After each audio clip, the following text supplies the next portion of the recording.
नमस्कार बच्चों, जय हिंद। कैसे हो? उम्मीद है सब लोग अच्छे होंगे।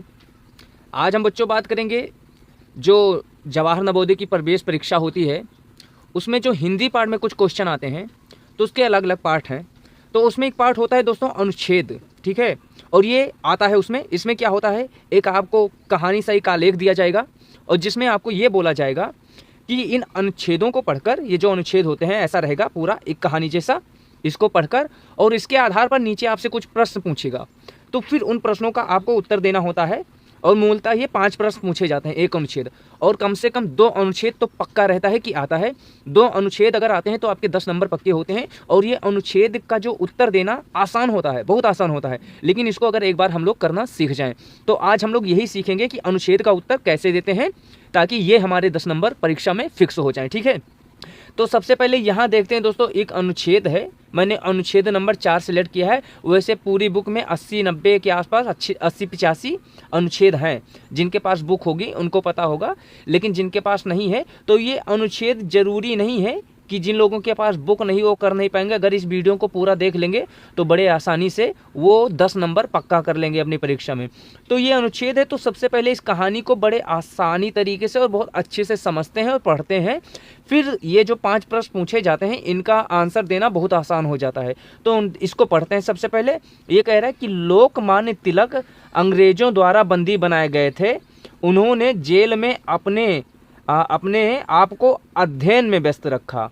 जब वो बंदी बनाए गए तो अपने आप को जेल में वो अध्ययन में व्यस्त रखा उन्होंने अपने आप को, यानी कि पढ़ाई करते रहे, पुस्तकें पढ़ते रहे। जेल बहुत ही शांत जगह थी जहाँ पक्षी भी चहचहाते थे। तिलक ने अपने भोजन में से थोड़ा खाना पक्षियों के लिए रखना शुरू कर दिया। धीरे धीरे उनकी संख्या बढ़ती गई और वे तिलक के चारों ओर इकट्ठे होने लगे। पक्षी उनके सिर और कंधों पर निडर होकर बैठ जाते थे। उनकी चहचहाहट से वातावरण में मधुर संगीत बढ़ गया। एक दिन गश्त लगाते हुए जेलर तिलक की कोठरी की ओर गया।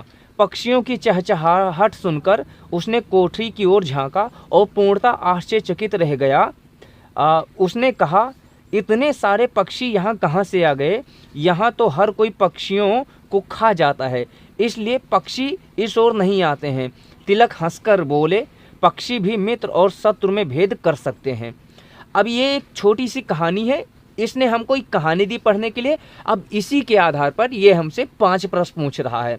तो पहला प्रश्न पूछ रहा है कि पक्षी तिलक के कंधों और सिर पर बैठते थे क्योंकि। अब क्योंकि के बाद 4 ऑप्शन दिया है। क्योंकि वे अध्ययन में व्यस्त थे। क्योंकि के बाद जो 4 ऑप्शन होगा वो इसको जोड़ेगा, इस पूरी लाइन को पूरा करेगा। पक्षी तिलक के कंधों और सिरों पर बैठ जाते थे क्योंकि वे अध्ययन में व्यस्त रहते थे, या पक्षी उनसे नहीं डरते थे, वे उनसे परेशान नहीं होते थे, उन्होंने उन्हें बुलाया था, ठीक है। अब इसमें लोग ये जो बच्चे होंगे दिमाग लगाएंगे कि वे उनसे अध्ययन में व्यस्त, यानी कि पुस्तक पढ़ते रहते थे इसलिए बैठ जाते थे, वे उनसे परेशान नहीं होते थे इसलिए बैठ जाते थे, या उन्होंने पक्षियों को बुलाया था। अब लग रहा होगा ये सब सही है क्योंकि पक्षियों को उन्होंने बुलाया था दाना डाल के, ठीक है, वे उनसे परेशान नहीं होते थे। लेकिन सबसे सही आंसर होगा पक्षी उनसे नहीं डरते थे। कहने का मतलब जब उन्होंने दाना डालना शुरू किया तो धीरे धीरे पक्षियों के अंदर का जो डर था शत्रु और मित्र का, या जो लिखा है पक्षी भी शत्रु और मित्र में भेद कर सकते हैं, तो उनको लगा कि ये जो व्यक्ति है हमें दाना डाल रहा है ये हमें नुकसान नहीं पहुंचाता, अर्थात पक्षी उनसे डरते नहीं थे इसलिए जाकर बैठ जाते थे। तो इस प्रकार जब आप कहानी को अच्छे से पढ़ोगे तो आंसर देना बहुत आसान हो जाएगा। जैसे अगला प्रश्न कह रहा है कि धीरे धीरे उनकी संख्या बढ़ती गई, यहाँ उनकी किनके लिए प्रयुक्त हुआ है, मतलब धीरे धीरे उनकी संख्या बढ़ती गई। तो यहाँ, ठीक है, उनकी जो शब्द है उनकी किन की संख्या बढ़ती गई। तो देखिए कैदियों के लिए, कंधों के लिए, पुस्तकों के लिए या पक्षियों के लिए, तो किनकी संख्या धीरे धीरे बढ़ती गई। तो देखो इसमें क्या था, अभी आपने पढ़ा होगा कि तिलक ने भोजन में थोड़ा खाना पक्षियों के लिए दे, धीरे धीरे उनकी संख्या बढ़ती है, तो किसकी बढ़ती गई? पक्षियों की संख्या बढ़ती गई, ठीक है। तो ऐसे जब आप पढ़ोगे तो आसानी से इसका आंसर दे दोगे, ठीक है।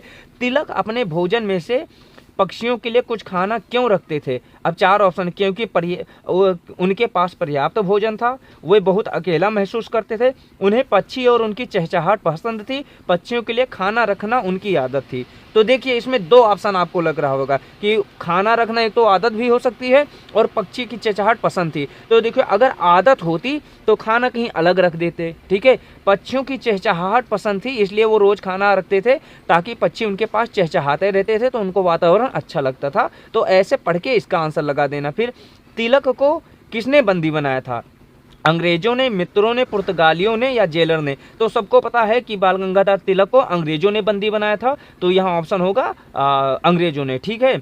और उसके बाद में जब आप पढ़ोगे देखो लोकमान्य तिलक अंग्रेजों द्वारा बंदी बनाए गए थे। तो सारा उत्तर जो है आपको इसी कहानी में मिल जाएगा अगर आप अच्छे से पढ़ोगे। अगला प्रश्न है कि मधुर का विलोम शब्द क्या होगा? यानी विलोम मतलब होता है उल्टा, तो मधुर मतलब होता है मीठा, समझ लो, ठीक है। और इसका उल्टा क्या हो जाएगा? तो मीठा का उल्टा क्या हो जाएगा? मधुर का उल्टा कड़वा हो जाएगा, क्योंकि कटु मतलब होता है कि कटु मतलब भी समझ लो कि जैसे होते हैं कि बहुत है ना कड़वा वचन बोलना या कोई उल्टा बोल देता है, ठीक है, खराब शब्दों का प्रयोग बोलता है तो उसको कहते हैं कटु, ठीक है, कटु वचन बोल रहा है, ठीक है।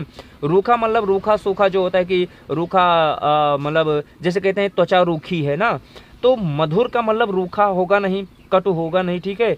और कड़वा हो सकता है, कटु भी हो सकता है, लेकिन कटु जानते हो क्या? जब एक पूरा हम लोग सेंटेंस बोलते हैं तो कटु केवल कटु शब्द पूरी सेंटेंस को पूरा नहीं करता है, तो कटु वचन, ठीक है।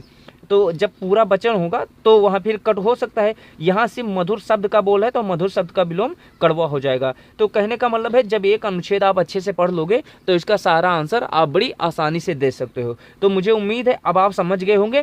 ऐसे 2 अनुच्छेद आएंगे, 2 अनुच्छेदों में 10 प्रश्न पूछे जाएंगे। तो अगर ऐसे आप पहले कहानी को पढ़ना, अगर आपके सारे 85-90 अनुच्छेद नहीं तैयार हैं तो कहानी को अच्छे से पढ़ लेना। उसके बाद में क्या है, उसी के आधार पर आप प्रश्नों का उत्तर दे देना। तो मिलते हैं फिर किसी नई वीडियो के साथ कल। अपना ख्याल रखिएगा। नमस्कार, जय हिंद।